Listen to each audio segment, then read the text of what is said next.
मेरे हाथ में एक किताब है और ये डॉक्टर शहबाज साहब ने ये किताब लिखी है और ये पाकिस्तान के वो तमाम मसाइल जो आज तक हल नहीं हो सके उनके सलूशन है इस किताब के अंदर। अब मैं शहबाज साहब के बारे में आपको ये भी बताता चलूँ कि ये पीएचडी हैं और मैट्रिक के बाद इन्होंने सारी तालीम प्राइवेट हासिल की, फिर इन्होंने पीएचडी की और उसमें इन्होंने कमाल कर दिया और पाकिस्तान की हिस्ट्री में रिकॉर्ड थीसिस इन्होंने लिखे और रिकॉर्ड पेपर्स इनके छपे मुख्तलिफ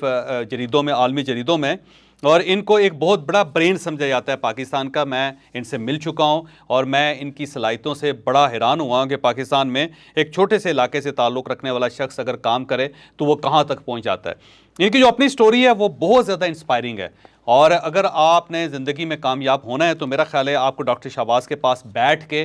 डॉक्टर शहबाज साहब की कहानी सुननी चाहिए, क्योंकि ये एक हैरान कुन करैक्टर हैं कि एक ऐसा आदमी जिसको अंग्रेज़ी नहीं आती थी, जिसके पास इतने पैसे नहीं थे कि वो अपनी फार्मल तालीम हासिल कर सके, उसने घर बैठ के किस तरह पीएचडी तक किए और उसके बाद फिर इंटरनेशनल यूनिवर्सिटीज़ में पढ़ाना शुरू कर दिया इन्होंने। तो आजकल ये बीजिंग यूनिवर्सिटी में पढ़ाते हैं और बीजिंग यूनिवर्सिटी के अंदर एक डिपार्टमेंट है जो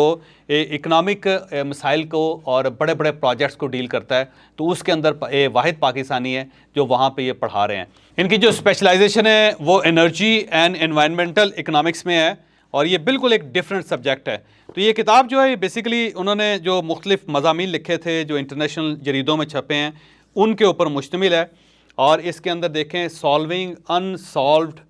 इश्यूज़ ऑफ पाकिस्तान के पाकिस्तान के वो इशू जो अब तक हल नहीं हो सके उन्हें कैसे हल किया जा सकता है। तो मैंने इनकी तकरीबी रूनुमाई आज जो लाहौर के अंदर हो रही है उसमें आना था लेकिन बदकिस्मती से मैं नहीं पहुंच सका। लेकिन इसका हरगिज़ मतलब नहीं है कि मैं ये किताब नहीं पढ़ूंगा या फिर डॉक्टर साहब के बारे में आपको नहीं बताऊँगा कि डॉक्टर साहब कितने बड़े इंसान हैं। तो डॉक्टर साहब ज़ाती तौर पर बहुत बड़े हैं और डॉक्टर साहब का काम उससे भी कहीं बड़ा है।